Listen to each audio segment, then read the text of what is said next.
Hello everyone, welcome to my channel. Today we're doing a reading for sign of Virgo, and keep in mind that this will not resonate for every Virgo.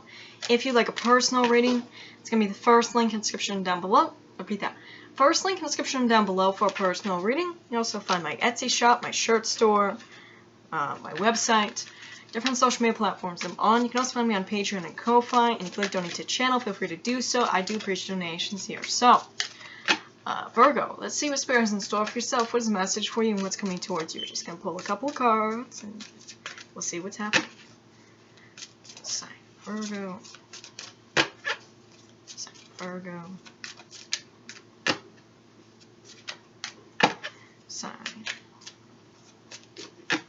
Sign of Virgo.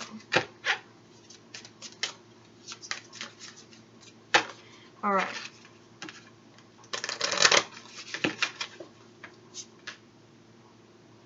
We have number 7 with Sesheta, which is like the goddess of like architecture, construction, building, writing. So connecting with that goddess there, maybe doing something involving that. We have number 2 with Sobek, alright, which is appearing as your ally, and who's only destructive to those who are overly greedy, those who are selfish. Alright, we have these two appearing with you as your allies that you are connecting with. So we have the family of Earth, what I believe is Heaven. So we have Heaven and Earth, Virgo. For 7.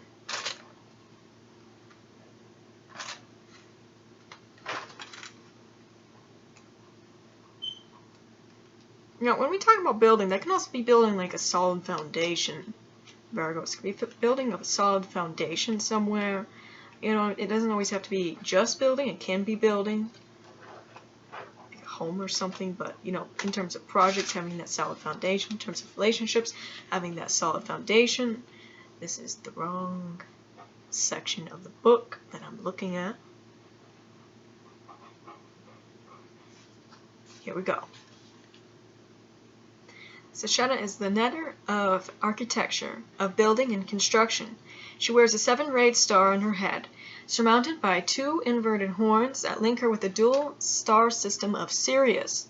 The name Sesheta is closely connected with the number 7, which helps to define her quality. One of the meanings of her names is she who is provided with 7 horns. Here, as a cosmic architect, Sesheta's building blocks are the primal energies that manifest the universe. It was through Sesheta's plans from a microcosmic to a macrocosmic scale that the act of creation flowed. Alright, you see that you connecting with this goddess, that creation is flowing. Alright, what you're trying to create is going to be flowing. What you're trying to build up here is going to be flowing, Virgo. In the image on this card, she wears a close-fitting leopard skin and carries the scribe's writing reed in her hand, which rests on a column of hieroglyphics. A kneeling figure holds up 2 onks of life, and on either side of the column, 2 notched palm branches stand upright, resting on the backs of 2 frog-like creatures, linking her directly to the 8 primordials.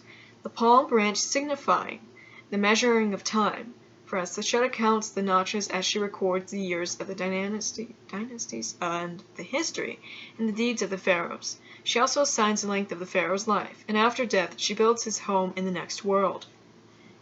In the underworld, she records the names of the dead on her register, the names that Thoth will declare before Osiris. As Thoth has the power of speech, so Sesheta has the power of naming each being, giving her signature to all levels of creation and keeping track of every individual action, together with Ma'at.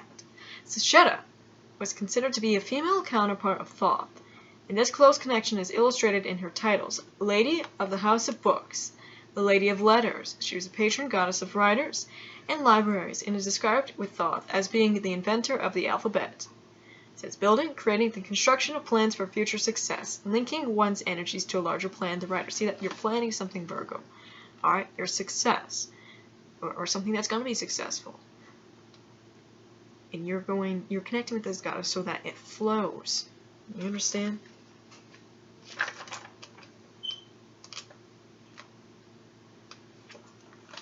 We have Sebek.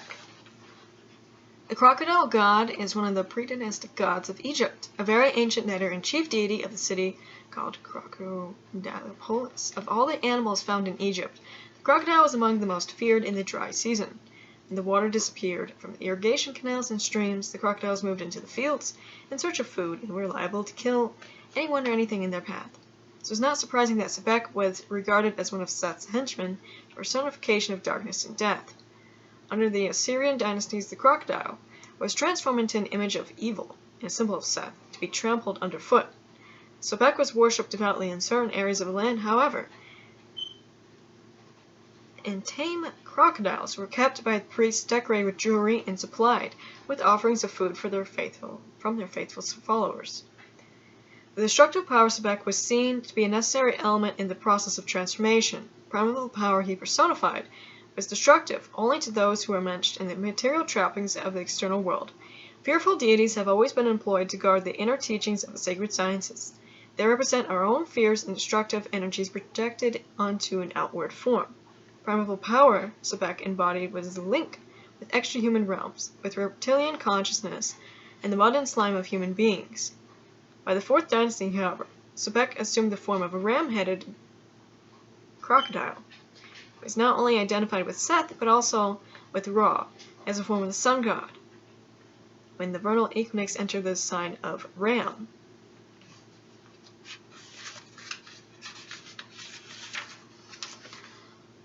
it says, he was thought to unite the elements separated by Seth and to restore life to the elements dispersed by death. It may be that his powers of bringing together the separate parts was a reflection of Neith, the weaver goddess, who was his mother. It says he helped the rebirth of Horus, and he assisted the dead by giving them sight, by opening the doors of heaven, and leading them along the treacherous byways so they, like Horus, may be born into new life. He is depicted here in human form, with a crocodile head, crowned with horns, and a solar disk, around which 2 rear. Above the solar disk are 2 green feathers, which are Sebek's special signature. He holds the Ankh of life in his right hand, and the Uras scepter of prosperity in his left. Sebek was equated with the planet Mercury, and in this aspect his color is green, representing the mind. In the Egyptian zodiac, the crocodile is a sign of Scorpio. It says ferocity, destructive energies that, if unchecked, could bring about the Querent's downfall and ally material power. Look at that. So, we have Sebek bringing things together for you that have been pulled apart, and now we're getting into the flow of creation with Sasheta here. Getting what you're planning is going to be successful. Alright? Connect with these 2 deities. Virgo. One is of the earth, and the other one is of the heavens. So, let us get some runes and charms for yourself.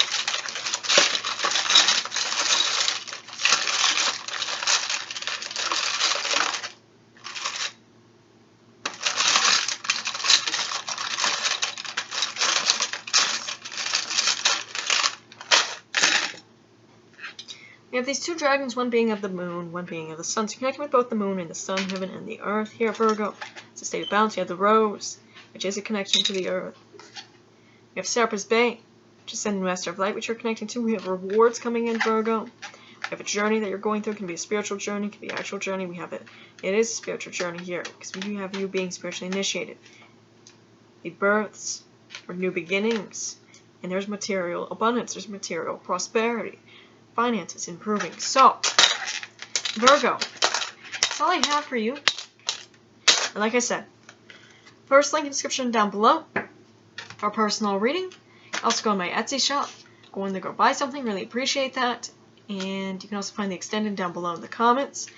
And if you'd like to see more content, don't forget to subscribe. Bye guys.